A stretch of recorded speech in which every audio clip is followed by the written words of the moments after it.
In the heart of Ukraine lies a place where the hands of human clocks stopped ticking on April 26, 1986. But nature's clock continued its eternal rhythm.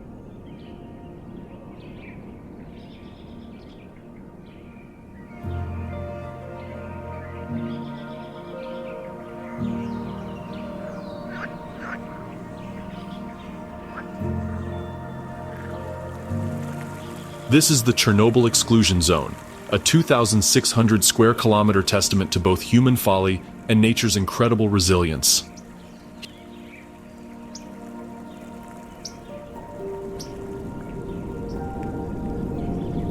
Here, in this radioactive wilderness, life has not merely survived, it has thrived.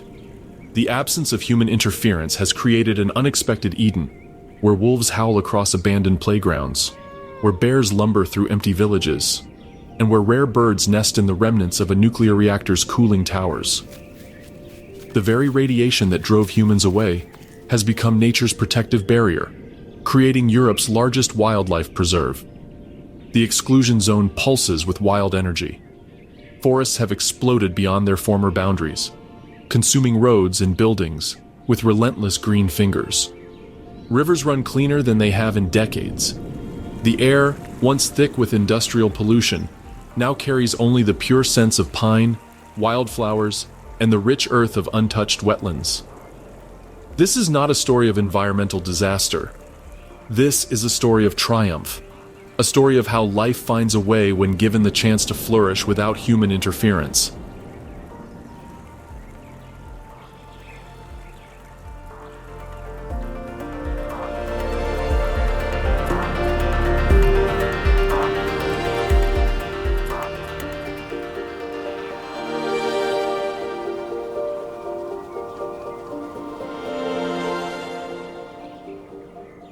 Welcome to the wild kingdom of Chernobyl, where radiation levels mean nothing to creatures that have made this forbidden land their paradise.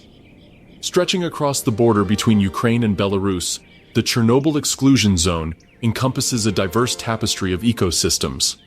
Dense pine forests dominate the northern sections, their canopy so thick that sunlight barely penetrates to the forest floor. These dark woodlands are punctuated by clearings where abandoned villages slowly disappear beneath advancing vegetation.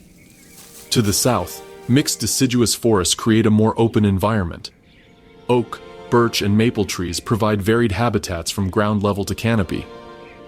Seasonal changes paint these forests in spectacular displays of color, from the fresh greens of spring to the golden tapestries of autumn. The Pripyat River winds through the zone like a silver serpent, its tributaries creating an extensive network of waterways. Along these rivers, marshy wetlands have expanded dramatically. Without human management, these areas have become some of Europe's most pristine freshwater ecosystems. Former agricultural lands have transformed into vast meadows and prairies. These grasslands, once dominated by crops, now support incredible biodiversity. Wildflowers carpet the landscape in spring and summer, while tall grasses provide shelter for countless small mammals and birds. The abandoned city of Pripyat stands as the zone's most haunting landmark. Nature has begun its slow but relentless reclamation project. Trees grow through building foundations, while vines cascade from broken windows.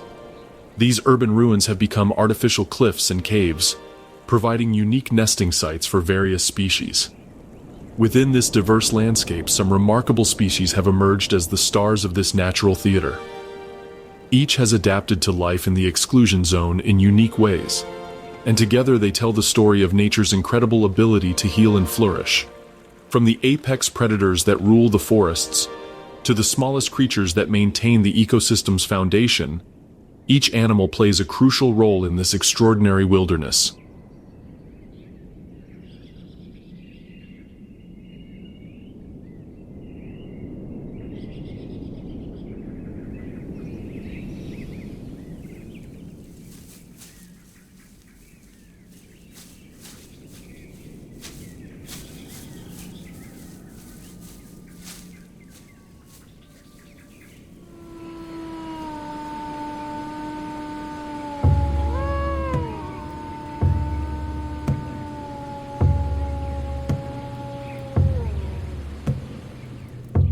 The haunting howl echoes across the abandoned streets of Pripyat as the moon rises above the skeletal remains of the Ferris wheel.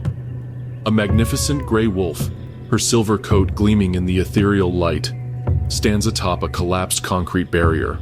Her yellow eyes survey the territory that her pack has claimed as their own. This is no ordinary wolf territory. This is the heart of the Chernobyl Exclusion Zone, where wolves have become the undisputed apex predators.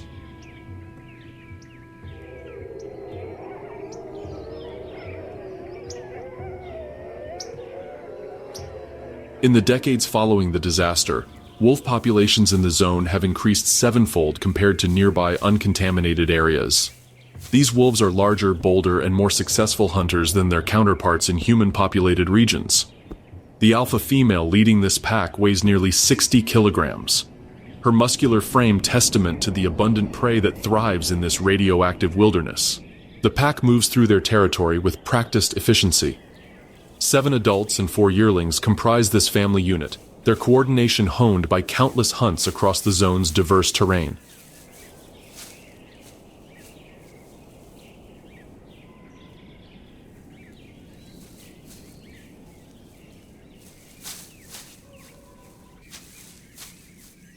They communicate through subtle ear positions, tail movements, and barely audible whines that carry meaning across generations of wolf wisdom. Spring brings new challenges and opportunities. The pregnant alpha female seeks out a secure denning site among the ruins of an abandoned school.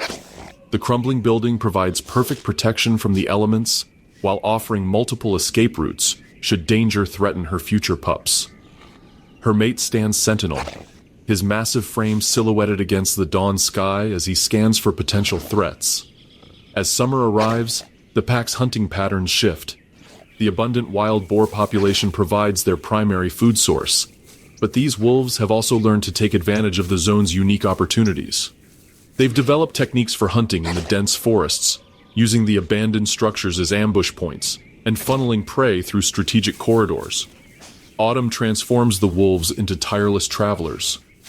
Their territory spans over 200 square kilometers, requiring constant patrol to maintain boundaries and monitor prey movements.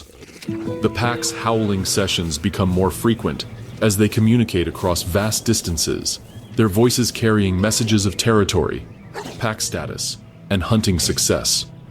Winter reveals the wolves' true mastery of their environment.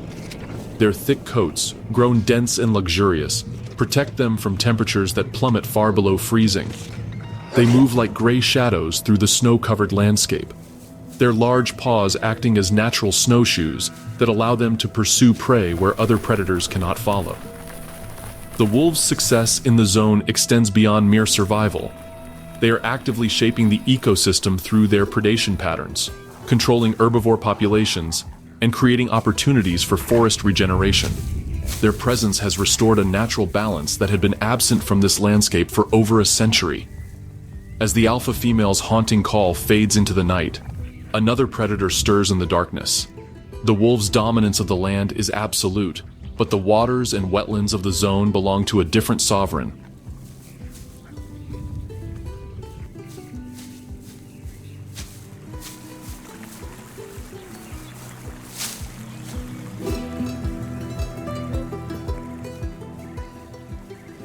Moving silently through the cattail marshes, a massive brown bear emerges from her winter den, ready to reclaim her aquatic kingdom after months of hibernation. Massive paws splash through the shallow waters of a flooded meadow as a 700-kilogram brown bear wades toward a fallen log. Her chocolate-brown fur, still thick from winter, catches the early morning light filtering through the mist. This female, one of dozens of brown bears that have recolonized the Chernobyl Exclusion Zone, represents one of conservation's most remarkable success stories. Brown bears had been extinct in this region for over a century before the nuclear accident. The industrial development and intensive agriculture that preceded Chernobyl had eliminated their habitat entirely. Yet within 2 decades of the disaster, bears began appearing in the zone, migrating from populations in Belarus and establishing new territories in this abandoned landscape. This particular female has claimed a territory encompassing nearly 50 square kilometers of prime bear habitat. Her domain includes dense forests for denning, extensive wetlands for fishing, and abandoned orchards where fruit trees continue to produce despite decades of neglect. She moves through her territory with surprising grace for such a massive animal, her movements deliberate and purposeful. Spring awakens powerful maternal instincts as she emerges from hibernation with 2 cubs born during the winter months. The tiny bears, weighing barely 2 kilograms each, cling to their mother's thick fur as she searches for the season's first fresh vegetation. Her massive form belies a surprisingly gentle nature as she guides her cubs through their early lessons in survival. The bear's daily routine centers around the constant search for food. Her omnivorous diet has expanded to take advantage of the zone's unique offerings. She strips bark from trees to reach the sweet cambium layer beneath, her powerful claws leaving distinctive marks that serve as both feeding sign and territorial markers. Wild honey from colonies that have established themselves in abandoned buildings provides precious calories and demonstrates her remarkable problem-solving abilities. Summer brings the zone's berry season, and the great bear becomes a methodical harvester. Her massive bulk moves surprisingly quietly through blackberry thickets and elderberry groves, her sensitive nose leading her to the ripest fruit. She can consume up to 20 kilograms of berries in a single day, building the fat reserves that will sustain her through winter hibernation. The bear's fishing techniques have adapted to the zone's unique water systems. In the flooded basements of abandoned buildings, she has learned to catch fish trapped in these accidental aquariums. Her massive paws, equipped with claws longer than human fingers, make her a surprisingly effective angler in these unconventional fishing spots.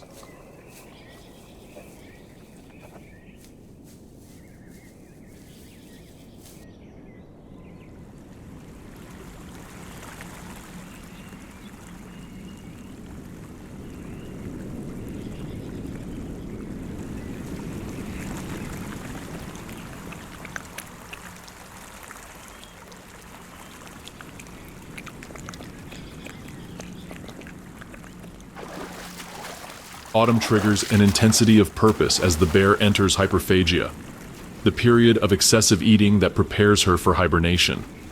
She can gain up to 4 kilograms per day during this crucial time, her body transforming into a living storage system for winter survival. The zone's abundant food sources, from wild apples to hazelnuts, provide the calories necessary for this remarkable transformation. Winter preparation involves selecting the perfect denning site. The bear chooses a location beneath the root system of a massive oak tree, excavating a chamber just large enough for herself and her cubs.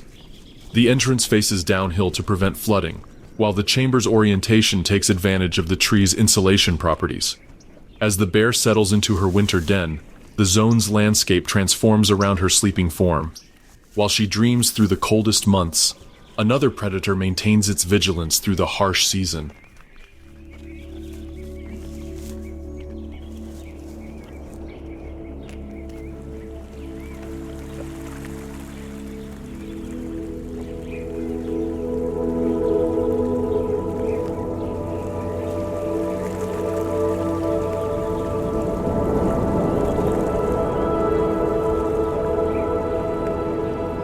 High above in the forest canopy, a pair of keen golden eyes watches the snow-covered terrain, ready to take advantage of any opportunity that winter might provide. 200 meters above the abandoned cooling towers, powerful wings slice through the morning air with mechanical precision. The golden eagle, her wingspan reaching nearly 2.5 meters, rides the thermal currents that rise from the warming concrete structures below. Her piercing amber eyes scan the landscape with predatory intensity, capable of detecting movement from distances that would render prey invisible to human vision. This magnificent raptor represents the apex of aerial predation in the Chernobyl Exclusion Zone. Her territory encompasses over 100 square kilometers of diverse hunting grounds, from dense forests to open meadows to the vertical landscapes created by abandoned buildings. She has claimed the zone's highest structures as her observation posts, using cooling towers, transmission lines, and building remnants as elevated hunting platforms. The eagle's hunting prowess is legendary among the zone's inhabitants. Her talons, each as long as a human thumb and sharp enough to penetrate steel, can exert pressure exceeding 400 pounds per square inch. When she strikes, there is no escape for prey weighing up to 15 kilograms.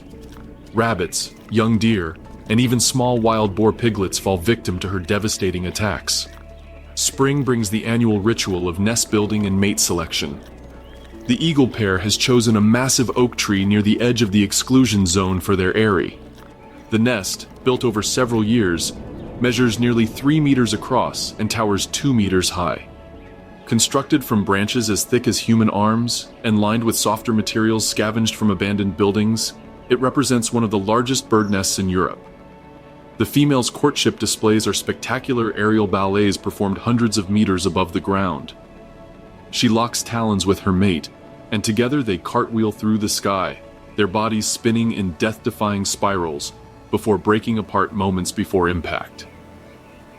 These displays serve multiple purposes: strengthening pair bonds, establishing territorial boundaries, and demonstrating fitness to potential rivals. Summer hunting patterns reveal the eagle's incredible adaptability. She has learned to take advantage of the zone's unique thermal conditions, using the heat generated by decomposing vegetation in abandoned buildings to extend her soaring time. This energy conservation allows her to hunt more efficiently while expending less energy on flight. The eagle's diet in the zone reflects the ecosystem's abundance. While small mammals form the bulk of her prey, she has also adapted to hunt the zone's prolific bird populations. Waterfowl nesting in the numerous wetlands provide substantial meals, while the absence of human disturbance allows her to hunt species that would normally be too wary to catch. Autumn migration season transforms the eagle into a territorial defender. As younger eagles from northern populations pass through the zone, she must constantly patrol her boundaries and engage in aerial confrontations to maintain her claims. These dogfights, performed at incredible speeds and altitudes, determine which birds will control the zone's premium hunting territories. Winter hunting requires different strategies as prey becomes scarce and weather conditions deteriorate. The eagle shifts her hunting patterns to focus on the zone's mammal populations, which remain active despite the cold. Her incredible eyesight allows her to spot prey tracks in snow from tremendous heights, while her powerful flight muscles generate enough heat to maintain body temperature even in sub-zero conditions. The eagle's success in the zone extends beyond mere survival. Her presence helps control rodent populations that could otherwise damage the recovering forest ecosystems. As she soars over her domain, her shadow passes over another hunter who rules the zone's waterways with equal authority. In the depths of a pristine stream, a sleek predator glides silently through the current, equally adapted to life in this radioactive wilderness. Sleek as a torpedo and twice as deadly, the Eurasian otter slices through the crystal-clear waters of a stream that winds through the heart of the exclusion zone. Her streamlined body, perfectly adapted for aquatic life, propels her through the current with undulating movements that create barely a ripple on the surface.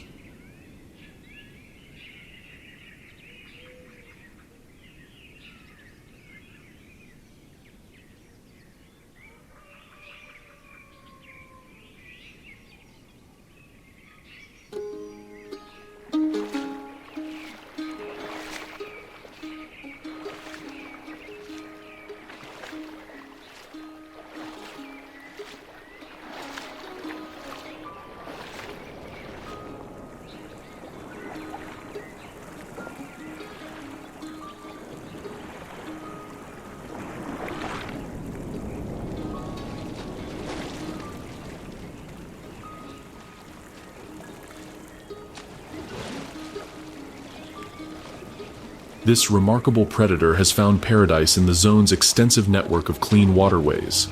The otter's territory encompasses 15 kilometers of pristine streams and rivers, waterways that have become cleaner since the nuclear accident than they had been in decades. Without industrial pollution and agricultural runoff, these waters now support thriving fish populations that provide abundant prey for this skilled hunter. Her webbed feet and powerful tail make her equally at home on land or in water. Her hunting technique is a masterpiece of underwater predation. Diving to depths of up to 6 meters, she can hold her breath for 4 minutes while pursuing prey through submerged root systems and rocky crevices. Her sensitive whiskers, called vibrissae, detect the slightest water movements created by swimming fish, allowing her to hunt effectively, even in murky water or complete darkness.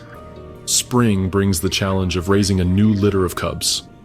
The female has excavated a den in the banks of an abandoned mill pond, where the steady flow of water provides both protection and a constant food supply.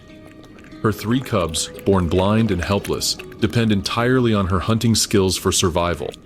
She must catch up to 2 kilograms of fish daily to support her nursing requirements. The otter's diet reflects the remarkable recovery of the zone's aquatic ecosystems. Pike, perch, and roach make up the majority of her catches, but she also takes crayfish, frogs, and occasionally small mammals that venture too close to the water's edge. Her powerful jaws and sharp teeth can crush the bones of fish weighing up to 3 kilograms. Summer abundance allows for playful behavior that serves important social and educational functions. The otter spends hours each day engaged in activities that appear purely recreational, sliding down muddy banks, wrestling with her cubs, and performing underwater acrobatics. These behaviors actually serve to maintain physical fitness, strengthen family bonds, and teach hunting techniques to the next generation. The otter's territorial behavior involves extensive scent marking along riverbanks and favorite resting spots. Her anal glands produce a distinctive musk that conveys information about her identity, reproductive status, and territorial claims. These scent posts, called spraints, serve as a chemical communication network that helps otters avoid conflicts and coordinate breeding activities. Autumn fishing intensifies as the otter prepares for winter's challenges. She focuses on catching larger fish that provide more calories per hunting effort, building up fat reserves that will sustain her through the lean months ahead. Her thick fur, consisting of up to 100,000 hairs per square centimeter, provides incredible insulation that allows her to remain active in near-freezing water. Winter transforms the otter into an ice fishing specialist. When streams partially freeze, she maintains breathing holes through constant use, creating a network of access points that allow her to hunt beneath the ice. Her ability to locate these holes from underwater, even in complete darkness, represents one of nature's most remarkable navigation systems. The otter's success story in the zone demonstrates how clean water benefits entire ecosystems. Her presence indicates the health of aquatic environments, while her predation helps maintain balanced fish populations. As she emerges from the water onto a sunny bank to groom her fur, her territory borders that of another predator equally committed to maintaining the zone's ecological balance.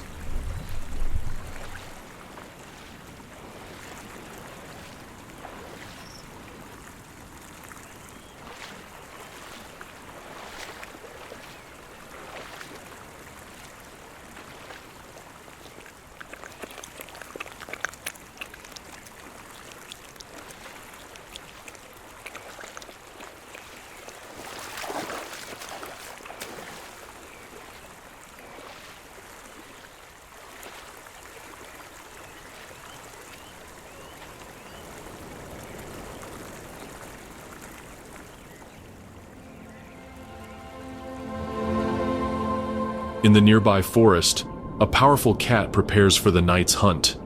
Yellow eyes, intense as laser beams, pierce through the twilight gloom as the Eurasian lynx crouches motionless on a fallen log. Her spotted coat, a masterpiece of natural camouflage, renders her nearly invisible against the dappled shadows of the forest floor. Every muscle in her compact, powerful body remains coiled with predatory tension as she waits for the perfect moment to strike. This apex feline predator has found ideal hunting conditions in the Chernobyl Exclusion Zone's dense forests. Her territory spans 30 square kilometers of prime lynx habitat, encompassing old-growth forests, abandoned villages overgrown with vegetation, and meadows where prey animals venture to feed. The absence of human disturbance has allowed her to hunt using techniques that would be impossible in populated areas. The lynx's physical adaptations make her perfectly suited for life in the zone's varied terrain. Her oversized paws act as natural snowshoes, distributing her weight across soft surfaces and allowing silent movement through dense undergrowth. The distinctive black tufts on her ears enhance her already exceptional hearing, enabling her to detect the heartbeat of prey animals from remarkable distances. Her hunting strategy relies on patience, stealth, and explosive power. She can remain motionless for hours, waiting for prey to venture within her strike range. When she attacks, Her powerful hind legs propel her forward in bounds that can cover up to 4 meters in a single leap. Her retractable claws, sharp as surgical instruments, ensure that few prey animals escape once caught.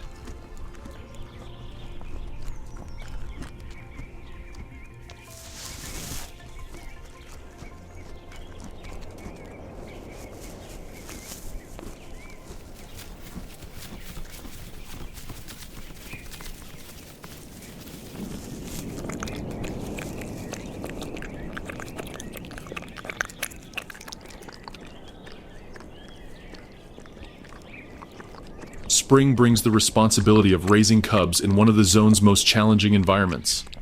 The female has chosen a den site in the basement of an abandoned house, where concrete walls provide protection from weather and predators.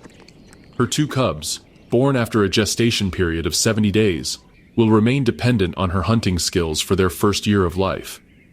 The lynx's diet in the zone reflects her adaptability and hunting prowess. While rabbits and hares form the bulk of her prey, she regularly takes roe deer fawns, birds, and even young wild boar. Her powerful jaws can deliver a killing bite that crushes vertebrae instantly, ensuring quick deaths for her prey.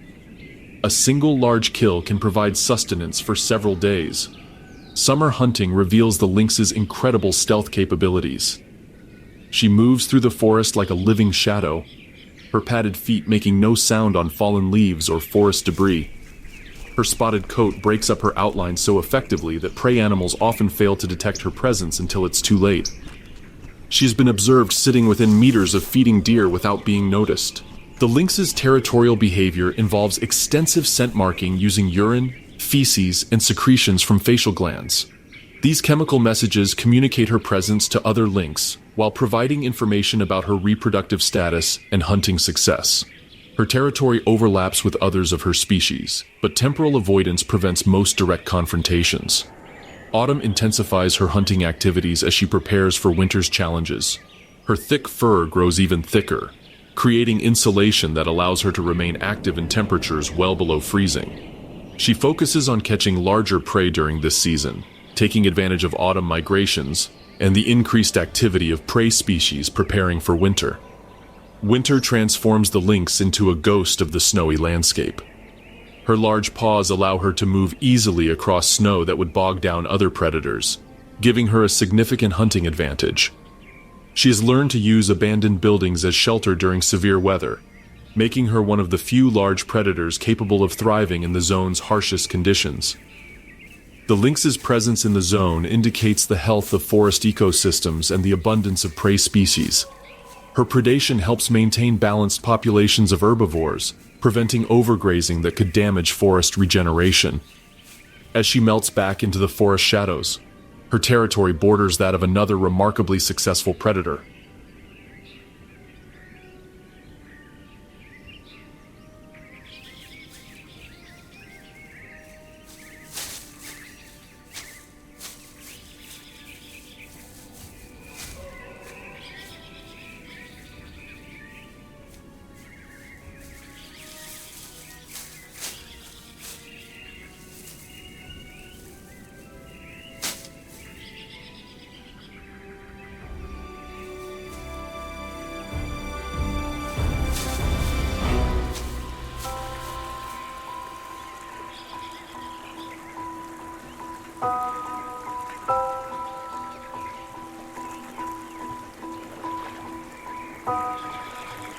In the wetlands at the edge of her range, an engineering genius works tirelessly to reshape the aquatic landscape.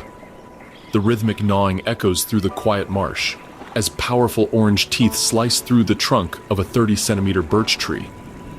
The Eurasian beaver, weighing nearly 40 kilograms, works with the methodical precision of a master craftsman. Her broad, flat tail slaps against the muddy ground as she positions herself for maximum leverage, every movement calculated to bring down this tree with minimal effort and maximum safety. Beavers have returned to the Chernobyl Exclusion Zone in remarkable numbers, their populations exploding in the absence of human interference. This industrious rodent has found perfect conditions for her species' unique lifestyle: abundant timber, clean water sources, and no human management of waterways. Her engineering projects are transforming the zone's hydrology in ways that benefit countless other species. The beaver's dam construction represents one of nature's most impressive engineering achievements. Working primarily at night, she has spent 3 years building a structure that spans 40 meters across a small valley. The dam, constructed from interwoven branches, mud, and stones, has created a pond system that covers over 2 hectares and supports an entirely new ecosystem. Her construction techniques demonstrate remarkable understanding of physics and hydrology. She selects trees based on species, size, and proximity to construction sites, often felling timber weighing several times her own body weight. Her powerful teeth, which grow continuously throughout her life, can gnaw through trees up to 60 centimeters in diameter. Spring brings intensive maintenance work to her dam system. Winter ice and spring floods require constant repairs, and the beaver spends long nights reinforcing weak points and clearing debris from spillways. Her waterproof fur, consisting of dense underfur protected by long guard hairs, allows her to work in near-freezing water without losing body heat. The beaver's lodge, built in the center of her pond, serves as both fortress and nursery. The underwater entrance makes it inaccessible to terrestrial predators, while the above-water living chamber provides a dry, insulated space for raising young. She shares this space with her mate and their offspring from the previous 2 years, creating a family unit that works together on construction projects. Summer reveals the full extent of the beaver's impact on the zone's ecosystem. Her pond has attracted dozens of bird species, from waterfowl that nest in the emergent vegetation to kingfishers that dive for the abundant fish populations. Amphibians breed in the shallow water, while mammals from across the zone come to drink at this reliable water source. The beaver's diet consists entirely of plant material, primarily the inner bark of deciduous trees. She can consume up to 2 kilograms of bark daily, storing additional food underwater near her lodge for winter consumption.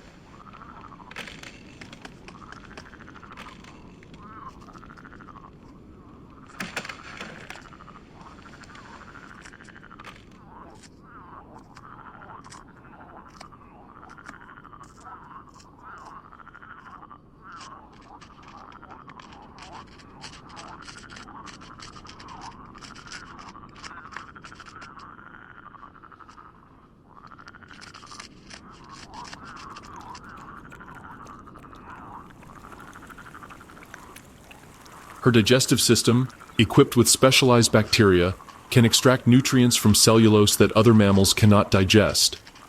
Autumn triggers intensive food storage activities as the beaver prepares for winter isolation. She cuts hundreds of branches and stores them underwater, weighted down with mud and stones to prevent them from floating away. This food cache, called a cache pile, must provide nutrition for her entire family throughout the winter months when ice prevents access to fresh timber. Winter finds the beaver family living beneath the ice in their insulated lodge. They remain active throughout the cold months, feeding from their underwater stores and maintaining breathing holes in the ice. The lodge's thick walls, combined with body heat from multiple occupants, can maintain interior temperatures 20 degrees warmer than outside air. The beaver's engineering has created habitat for species that had been absent from the zone for decades. Her wetlands support otter populations, provide nesting sites for rare birds, and create spawning habitat for fish species. As she continues her nocturnal construction work, her activities support another creature that has made a remarkable recovery in the zone's rewilded landscape.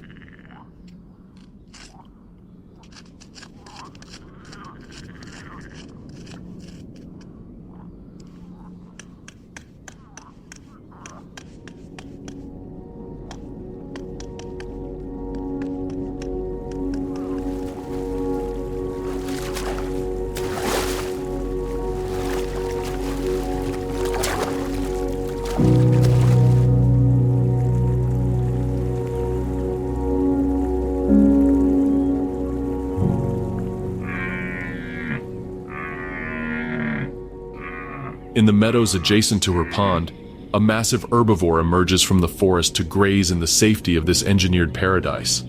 Antlers spanning over 1 meter catch the first rays of dawn as the magnificent red deer stag raises his head from grazing. His russet coat, rich as autumn leaves, gleams with health and vitality as he surveys the abandoned meadow that has become his kingdom. Weighing over 200 kilograms, this mature stag represents the largest wild herbivore in the Chernobyl Exclusion Zone and embodies the remarkable recovery of mammal populations in this radioactive wilderness. Red deer have thrived in the zone beyond all scientific predictions. Without hunting pressure and with abundant food sources, populations have increased dramatically, while individual animals have grown larger and healthier than their counterparts in managed landscapes. This particular stag leads a herd of 20 females and their offspring across a territory that encompasses several abandoned villages and their surrounding agricultural lands. The stag's impressive antlers, grown fresh each year, serve multiple purposes beyond territorial display. These bone structures, which can weigh up to 10 kilograms, function as both weapons in combat with rival males and tools for manipulating vegetation. The complex branching pattern indicates his age, health, and genetic quality, making him highly attractive to breeding females. His daily routine centers around the constant search for quality forage. The zone's abandoned agricultural fields have transformed into diverse grasslands that provide superior nutrition compared to intensively managed farmland. He grazes selectively, choosing plants at their peak nutritional value while avoiding areas with higher radiation levels, demonstrating an instinctive understanding of environmental quality. Spring brings the annual cycle of antler growth and territorial establishment. The stag sheds his previous year's antlers in March, immediately beginning the energy-intensive process of growing new ones. During this vulnerable period, he becomes more secretive, avoiding confrontations while his weapons regenerate. The new antlers, covered in blood-rich velvet, grow at rates of up to 2 centimeters per day.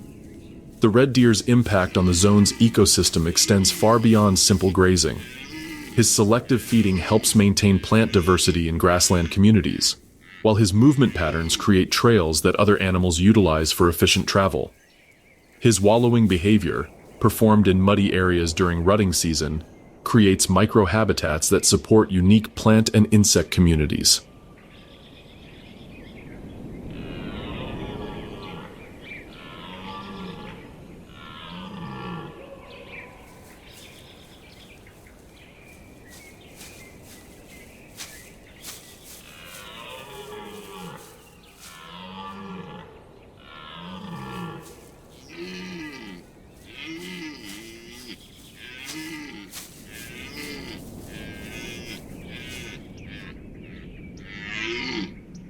Summer finds the stag at peak condition, his antlers fully grown and hardened for the approaching breeding season. He spends long hours polishing these weapons against trees and bushes, removing the velvet covering and sharpening the points. The zone's abandoned orchards provide high-quality browse that contributes to his impressive body condition and antler development. The stag's social behavior reflects the reduced stress levels experienced by deer in the zone. Without human hunting pressure, he maintains larger group sizes and exhibits more relaxed behavior patterns. His herd grazes openly in areas that would be too exposed in human-dominated landscapes, taking advantage of the superior nutrition available in abandoned agricultural fields. Autumn transforms the stag into a breeding machine as testosterone levels surge and the rutting season begins. His haunting roars echo across the meadows as he challenges rivals and attracts females. These vocalizations, audible from distances exceeding 1 kilometer, advertise his presence and quality to potential mates while warning competitors to maintain their distance. Winter survival depends on the stag's ability to locate sheltered feeding areas and conserve energy during harsh weather. The zone's abandoned buildings provide windbreaks and shelter that improve survival rates compared to open landscapes. His large body size, built up during abundant summer months, provides energy reserves that sustain him through periods when forage quality declines. The red deer's success story demonstrates how reduced human interference can benefit large mammal populations. His presence supports scavenger species through winter mortality, while his grazing patterns help maintain the grassland habitats that support numerous smaller species. As the stag leads his herd toward winter shelter, his path crosses that of another ungulate that has found its own unique niche in the zone's diverse ecosystems. In the dense forest adjacent to the meadow, A more secretive deer species navigates through the undergrowth with equal success. Delicate hoofprints in the soft earth mark the passage of the roe deer doe as she picks her way carefully through the dappled shadows of the forest understory. Her compact frame, perfectly proportioned for life in dense woodland, moves with ballet-like grace between the birch saplings and fallen logs. At just 30 kilograms, she represents elegance and adaptability in the Chernobyl Exclusion Zone's recovering forests. Roe deer populations in the zone have experienced explosive growth, with densities now exceeding those found in the most productive European forests. The absence of hunting pressure combined with ideal habitat conditions has created a roe deer paradise. This doe shares her territory with dozens of others, their population limited only by the carrying capacity of their woodland environment. Her feeding behavior demonstrates the species' remarkable adaptability to the zone's unique conditions. She browses selectively on young shoots, leaves, and bark, her narrow muzzle allowing precise selection of the most nutritious plant parts. The zone's abandonment has created a mosaic of forest succession stages, providing year-round forage diversity that supports her high reproductive success. The doe's acute senses serve as her primary defense against the zone's predators. Her large ears, constantly moving to catch the slightest sound, can detect the approach of wolves or lynx from considerable distances. Her sense of smell guides her away from areas recently marked by predators, while her excellent vision allows her to spot movement through dense vegetation. Spring brings the miracle of new life as the doe prepares to give birth to her annual offspring. Her reproductive strategy involves delayed implantation, allowing her to time births for optimal conditions. She seeks out secluded spots in dense thickets or abandoned buildings where her spotted fawns will remain hidden during their first vulnerable weeks of life. The doe's maternal behavior reflects millions of years of evolutionary adaptation to predator pressure. She nurses her fawns only briefly before moving away, minimizing scent trails that might attract predators to their hiding spots. Her milk, rich in fats and proteins, allows rapid growth that enables fawns to outrun most predators within weeks of birth. Summer foraging takes advantage of the zone's incredible plant diversity. Abandoned gardens continue to produce fruit and vegetables that provide high-quality nutrition, while forest edges offer a variety of herbs and shrubs. The doe's ruminant digestive system allows her to extract maximum nutrition from plant material through multiple stomach chambers and beneficial bacteria. The roe deer's territorial behavior involves complex social dynamics despite their generally solitary nature. The doe maintains a home range that overlaps with several others, sharing feeding areas while maintaining separate resting and bedding sites. Scent marking using glands between her hooves and near her eyes communicates her presence and reproductive status to other deer. Autumn triggers physiological changes that prepare the doe for winter survival.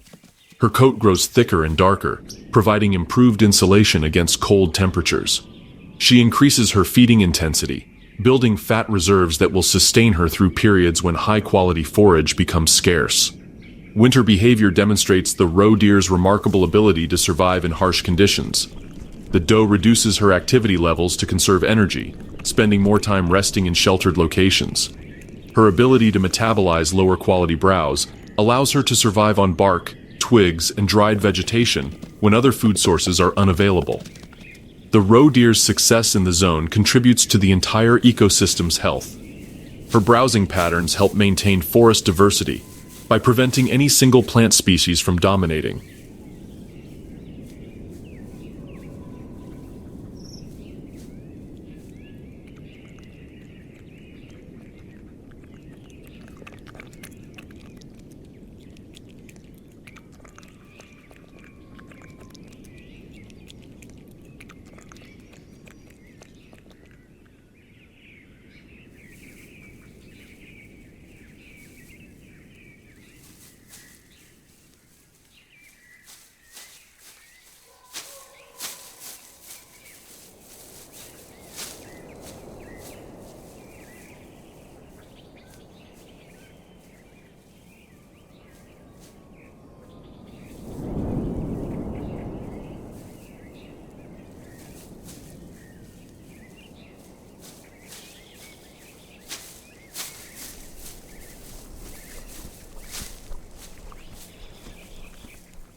Her presence supports predator populations, while her winter mortality provides carrion for scavenging species.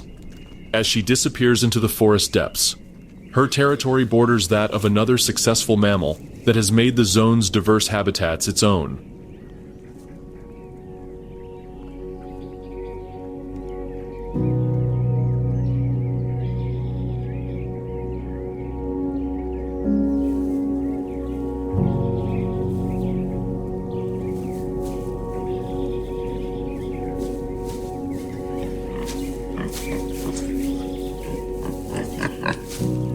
Near the water's edge, a powerful omnivore emerges from the reeds to begin its evening forage. Massive shoulders part the tall grass like the bow of a ship as the wild boar sow leads her sounder toward the abandoned village's outskirts.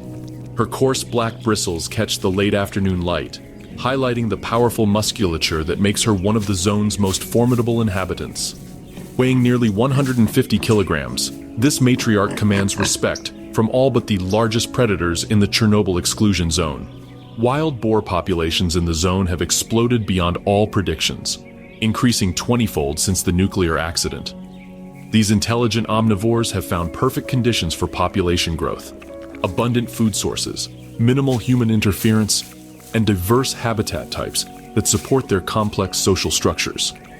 This particular sow leads a family group of 12 individuals across a territory that encompasses abandoned farmland, dense forest, and wetland margins. Her powerful snout, equipped with sensitive nerve endings, functions as both an excavation tool and sensory organ. She can detect buried roots, tubers, and small animals at depths exceeding 30 centimeters, while her acute sense of smell guides her to food sources from distances of several kilometers.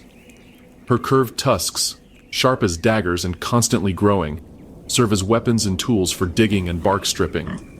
The sow's intelligence rivals that of domestic dogs, allowing her to solve complex problems and remember seasonal food sources across her extensive territory. She has learned to time her movements to avoid the zone's wolf packs, using abandoned buildings as refuges when predator pressure becomes too intense.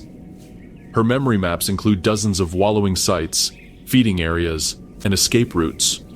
Spring brings the annual challenge of raising a new litter of piglets in one of nature's most demanding environments. The sow has chosen a den site beneath the floor of an abandoned barn, where concrete foundations provide protection from weather and predators. Her litter of 8 piglets, striped like small tigers, will remain hidden in this secure location for their first month of life. The wild boar's omnivorous diet allows her to exploit food sources unavailable to other large mammals. She consumes everything from roots and fungi to small mammals and bird eggs, adapting her feeding behavior to seasonal availability. In abandoned orchards, she harvests fallen fruit with delicate precision, while in forest settings, she excavates valuable truffle fungi that grow in association with tree roots. Summer foraging reveals the boar's incredible impact on soil structure and plant communities.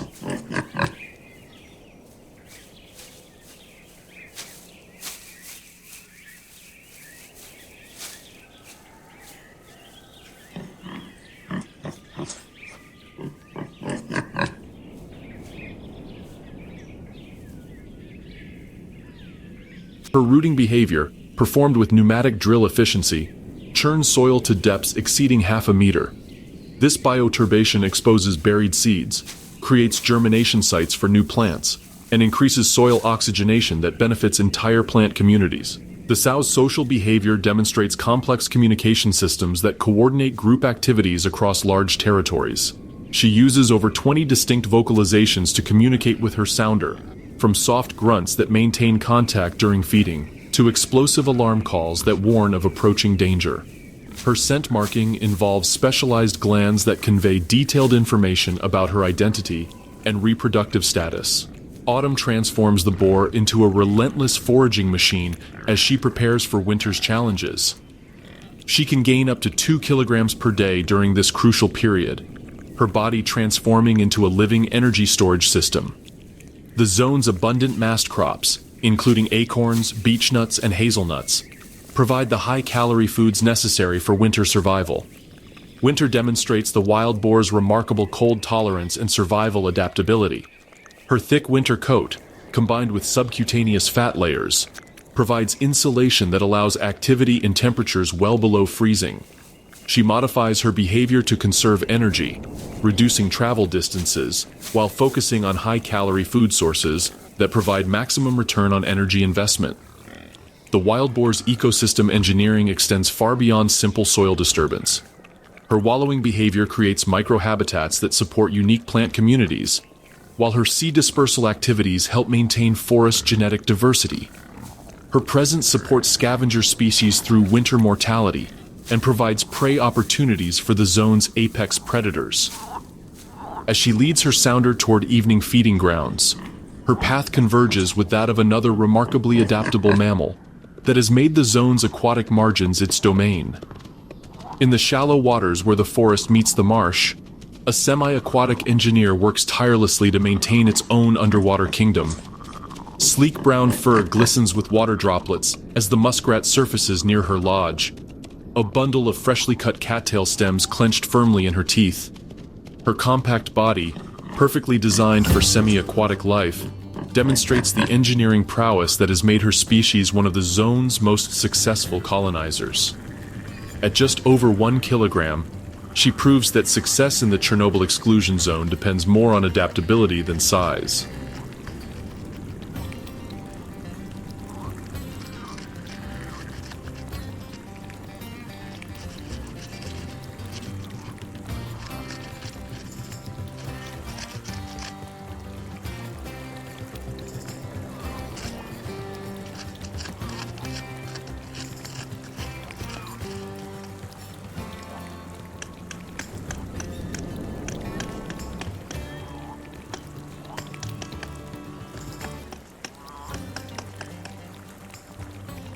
Muskrats arrived in the zone naturally, expanding their range from established populations in northern Ukraine. They found ideal conditions in the extensive wetland systems created by beaver engineering and natural flooding of abandoned agricultural areas. This particular female has established her territory in a section of marsh that encompasses 3 hectares of prime muskrat habitat. Her lodge construction demonstrates remarkable architectural skills for such a small mammal. Built from interwoven vegetation and mud, the dome-shaped structure rises nearly 1 meter above the water surface while extending deep underwater. The interior chamber, lined with soft grasses and maintained at constant temperature, provides a secure nursery for raising multiple litters each year. The muskrat's feeding behavior reveals her crucial role in maintaining aquatic plant communities. She consumes up to 40% of her body weight daily in vegetation, focusing primarily on cattails, water lilies, and other emergent plants.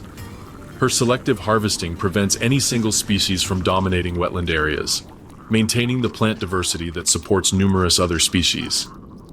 Spring brings intensive reproductive activity as the muskrat prepares for her first litter of the year. Her gestation period of just 28 days allows for multiple breeding cycles during the favorable season. She lines her lodge with the softest available materials, creating an insulated nursery that will protect her blind, helpless offspring during their first crucial weeks of life.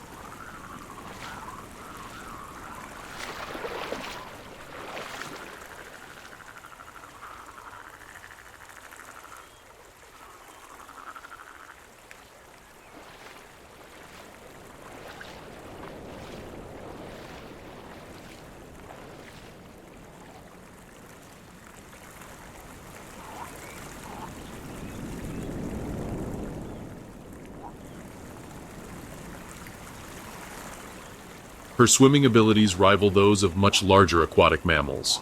She can remain submerged for up to 15 minutes while foraging underwater, using her laterally compressed tail as both rudder and propulsion system.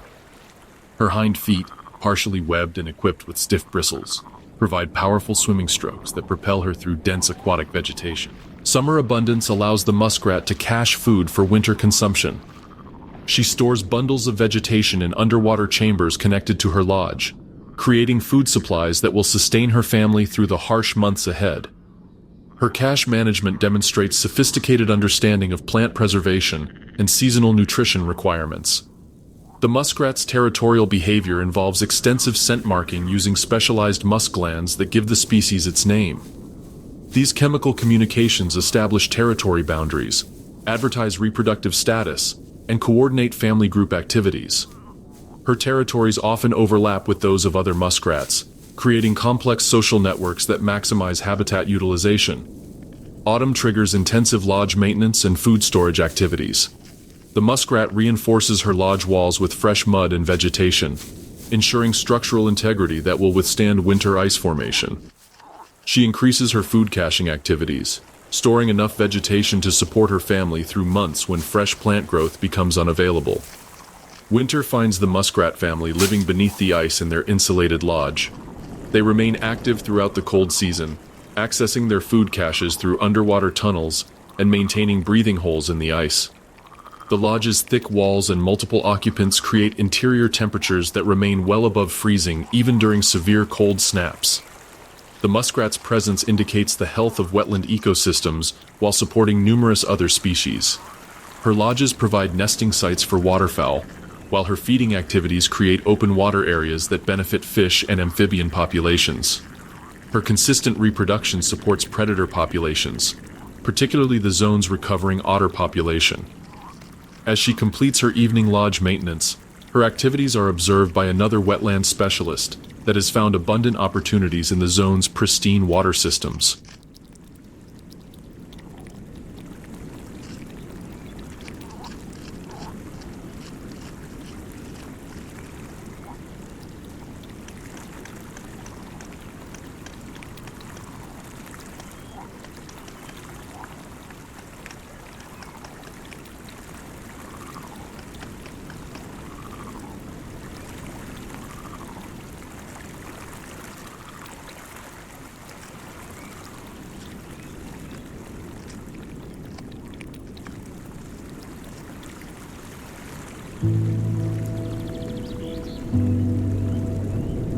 From the cattail depths, a patient hunter emerges to begin its own nocturnal fishing expedition. Motionless as a statue carved from weathered stone, the gray heron stands knee-deep in the crystalline waters of a beaver pond.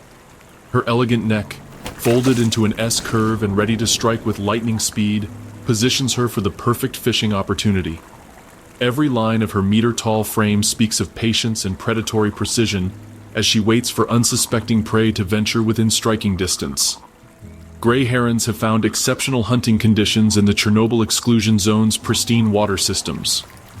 Without industrial pollution and agricultural runoff, the zone's streams, ponds, and wetlands support fish populations that exceed those found in most European waterways. This particular female has claimed a territory encompassing 5 kilometers of prime fishing habitat along interconnected water bodies. Her hunting strategy represents one of nature's most refined examples of ambush predation. She can remain motionless for hours, her yellow eyes scanning the water with microscopic attention to detail. When she strikes, her spear-like bill moves faster than human eyes can follow, impaling prey with surgical precision before tossing it skillfully into position for swallowing. The heron's physical adaptations make her perfectly suited for wading bird predation. Her long legs, equipped with specialized scales that provide grip on slippery surfaces, allow her to hunt in water depths that would be inaccessible to other predators. Her neck vertebrae, specially modified for rapid extension, can triple her striking distance in milliseconds. Spring brings the annual ritual of nest building and colony establishment. The heron has joined a small rookery established in the crown of tall oak trees near the zone's center.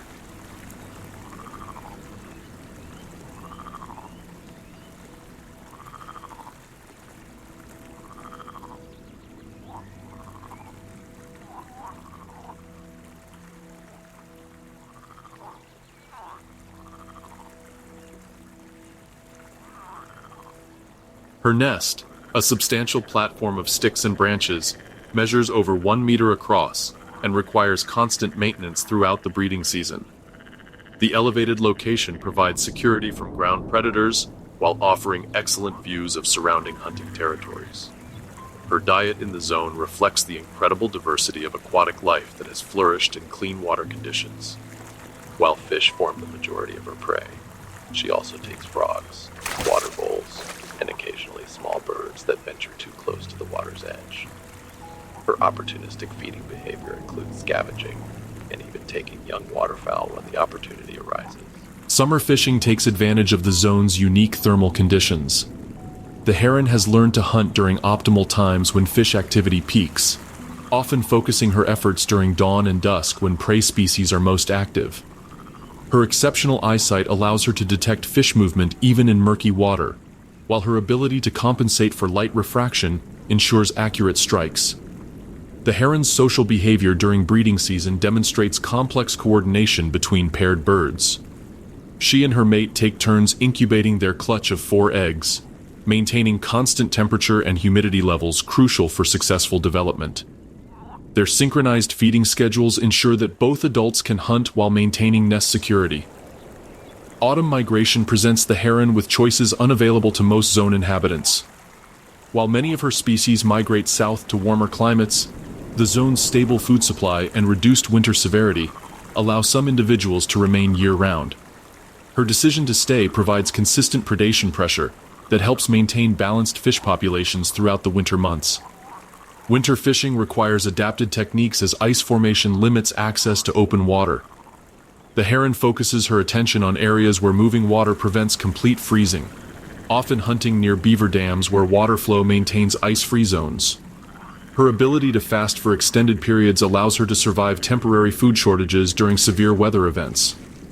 The gray heron's presence serves as an indicator species for aquatic ecosystem health. Her successful breeding and high survival rates demonstrate the recovery of fish populations and water quality throughout the zone. Her predation helps control fish populations that might otherwise overpopulate restored water systems. As she completes her patient vigil and moves to a new hunting spot, her departure signals safety for smaller fish while creating opportunities for another aquatic predator. In the deeper sections of the same pond, a prehistoric survivor glides silently through the depths, equally adapted to life in these recovering waters. Like a living torpedo suspended in the amber-tinted water, the northern pike holds position near a submerged log, her streamlined body perfectly camouflaged among the aquatic vegetation.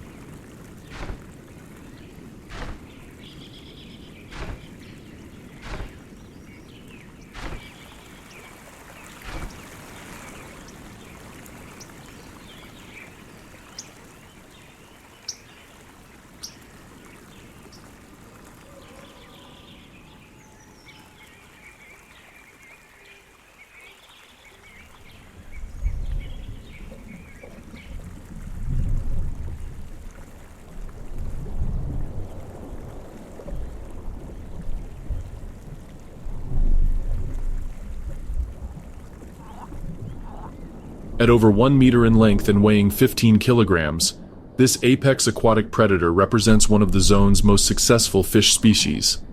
Her olive-green flanks, marked with pale vertical bars, blend seamlessly with the dappled shadows created by overhanging branches. Northern pike populations in the Chernobyl Exclusion Zone have thrived beyond all expectations. The absence of commercial fishing pressure, combined with exceptionally clean water conditions, has allowed these ancient predators to reach sizes rarely seen in managed waters. This particular female, estimated at over 20 years old, rules a section of river system that encompasses several connected pools and backwaters. Her predatory design represents millions of years of evolutionary perfection. Her elongated body, powered by a large tail fin positioned far back, allows explosive acceleration that can propel her at speeds exceeding 50 kilometers per hour. Her massive jaws, armed with over 700 needle-sharp teeth pointing backward, ensure that no prey escapes once captured. The pike's hunting strategy combines patience with explosive action. She lies motionless among aquatic plants for hours, her lateral line system detecting the slightest water movements created by potential prey.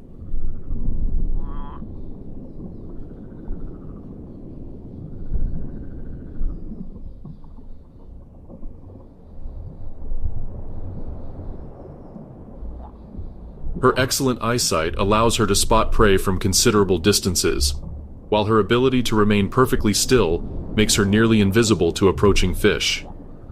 Spring spawning brings dramatic changes to the pike's behavior as she seeks shallow, vegetated areas for egg-laying. She broadcasts thousands of sticky eggs among submerged plants, where they will develop without further parental care. The zone's extensive wetlands provide ideal spawning habitat that has contributed to exceptional recruitment success for pike populations. Her diet reflects her status as an opportunistic apex predator, willing to attack prey up to half her own size. While smaller fish form the bulk of her diet, she regularly takes frogs, water birds, and small mammals that venture within striking distance. Her ability to unhinge her jaws allows her to swallow remarkably large prey items that would seem impossible for her mouth size. Summer hunting patterns reveal the pike's territorial nature and strategic intelligence. She maintains several hunting stations throughout her territory, moving between them based on prey availability and water conditions. Her ambush sites, carefully selected for maximum advantage, include fallen trees, weed beds, and structural features that provide both concealment and prey concentration. The pike's role in aquatic ecosystem management cannot be overstated. Her predation pressure prevents smaller fish species from overpopulating water systems, maintaining the balance necessary for healthy aquatic communities. She targets weak, diseased, and genetically inferior individuals, functioning as a natural selection pressure that maintains prey population health. Autumn behavior intensifies as the pike prepares for winter survival in partially frozen water systems. She increases her feeding rate, building energy reserves necessary for surviving months of reduced metabolism and limited prey availability. Her ability to slow her metabolic rate allows survival in near-freezing water where other fish species cannot function. Winter finds the pike in a state of reduced activity, but continued alertness. She positions herself in deeper water where temperatures remain more stable, but continues to hunt when opportunities arise. Her cold water adaptations allow her to remain active at temperatures that would render warm water fish species completely inactive. The northern pike's success story demonstrates how reduced human interference benefits entire aquatic ecosystems. Her presence indicates clean water conditions and balanced fish communities, while her predation maintains the diversity necessary for ecosystem stability. As she glides back into the depths after a successful hunt, her territory borders that of another successful predator that has colonized the zone's margins between land and water. In the muddy shallows where aquatic plants meet the shoreline, a patient amphibian prepares for its own evening hunt. Warty skin glistening with moisture, the common toad emerges from her daytime hiding place beneath a fallen concrete slab as twilight settles over the abandoned village. Her bronze-colored body, covered in protective glands that secrete mild toxins, makes her nearly invisible against the leaf litter and debris that carpet the forest floor. At 12 centimeters in length, she represents one of the zone's most abundant and successful vertebrate colonizers. Common toads have demonstrated remarkable resilience to radiation exposure, with populations in the zone showing higher densities than those in surrounding uncontaminated areas. This particular female has claimed territory in a section of abandoned village where crumbling foundations create perfect microclimates for amphibian survival. Her presence indicates the health of both terrestrial and aquatic ecosystems. Her nocturnal hunting behavior makes her one of the zone's most efficient pest controllers. She emerges each evening to patrol her territory, consuming hundreds of insects, slugs, and other invertebrates that might otherwise damage the recovering plant communities.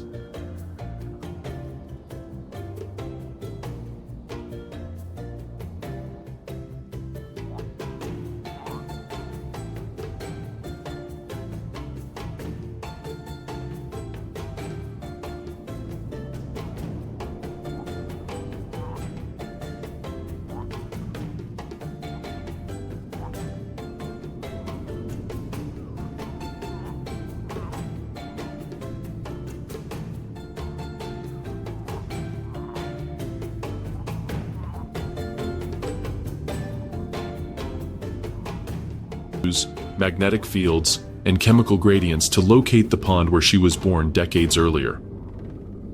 This breeding site fidelity ensures genetic diversity while maintaining local adaptations to environmental conditions. Her reproductive strategy involves laying long strings of eggs that can contain over 4,000 individual embryos. She wraps these egg strings around submerged vegetation in shallow water, where development proceeds rapidly in the warming spring temperatures. The zone's clean water conditions contribute to exceptional survival rates for developing tadpoles. Summer terrestrial life reveals the toad's importance in nutrient cycling between aquatic and terrestrial ecosystems. She transports energy and nutrients from water systems to land through her post-metamorphic movements, while her waste products fertilize soil communities. Her burrowing behavior helps aerate soil while creating microhabitats for other small organisms. The toad's territorial behavior involves complex chemical communications through skin secretions and specialized scent glands. Her home range, encompassing roughly half a hectare, overlaps with those of other toads, but temporal differences in activity patterns minimize direct competition. She maintains several retreat sites that provide shelter during adverse weather conditions. Autumn preparation involves intensive feeding to build energy reserves for winter survival. The toad's ability to lower her metabolic rate allows survival during months when prey becomes scarce and temperatures drop below her activity threshold. She seeks out deep crevices or soft soil where she can burrow below the frost line. Winter hibernation demonstrates the toad's remarkable physiological adaptations to temperature extremes. She can survive partial freezing through the production of glucose and glycerol compounds that function as natural antifreeze. Her ability to remain buried for months without feeding makes her one of the zone's most successful year-round residents. The common toad's presence indicates ecosystem recovery at the most fundamental level. Her sensitivity to environmental pollutants makes her an excellent bioindicator, while her dual terrestrial-aquatic life cycle connects multiple habitat types. Her population success demonstrates that even radiation-sensitive species can thrive when other environmental stressors are removed. As she begins her nightly hunt, her territory borders that of another creature that has found unexpected opportunities in the zone's recovering ecosystems.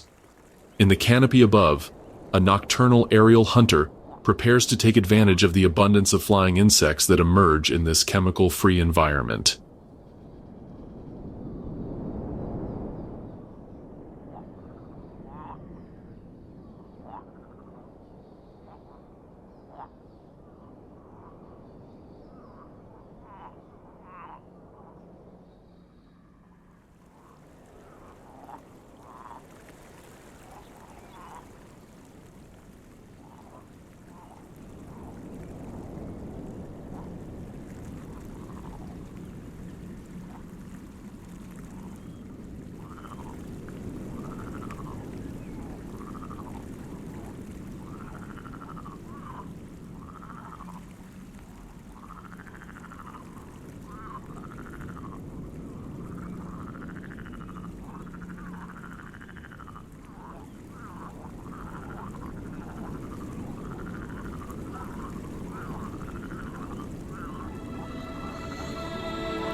The Chernobyl Exclusion Zone stands as one of history's most profound environmental paradoxes.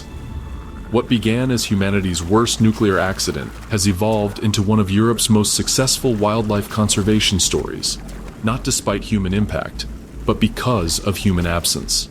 The species that thrive within this radioactive wilderness tell a story that challenges our fundamental assumptions about environmental damage and recovery.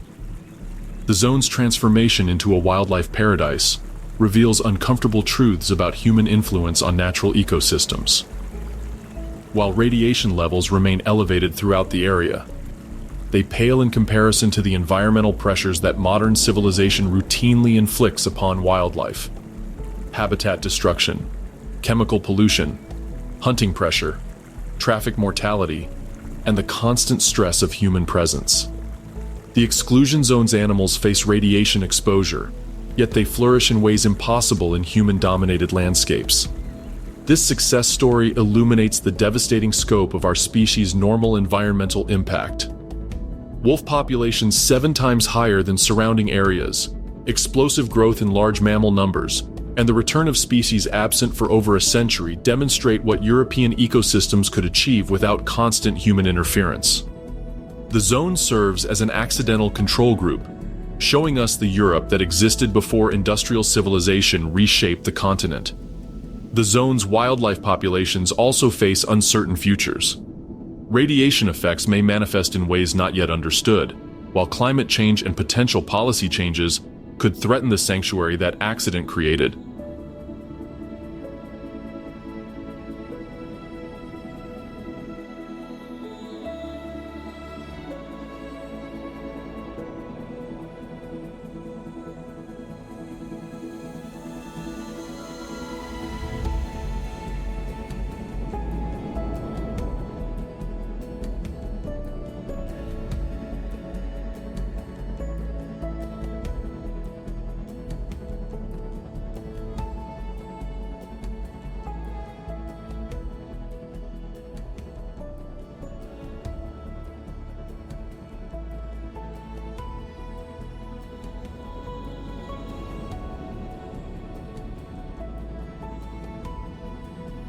The very success of these populations makes them valuable to poachers and developers who might exploit any relaxation of access restrictions. Yet the zone offers hope and crucial lessons for conservation efforts worldwide. It demonstrates nature's incredible resilience when given space to recover, showing that wildlife populations can rebound far more quickly than previously believed. The zone proves that large carnivore populations can coexist and thrive, that ecosystems can heal from seemingly catastrophic damage, and that sometimes the best conservation strategy is simply stepping back and allowing nature to reclaim its rightful place. So, what are your thoughts on Chernobyl turning into a wildlife hotspot? Do you think nature is truly reclaiming the zone, or is it just a temporary illusion? Share your thoughts in the comments below. We'd love to hear what you think. And if you found this video fascinating, make sure to subscribe for more such mind-blowing stories from the wild.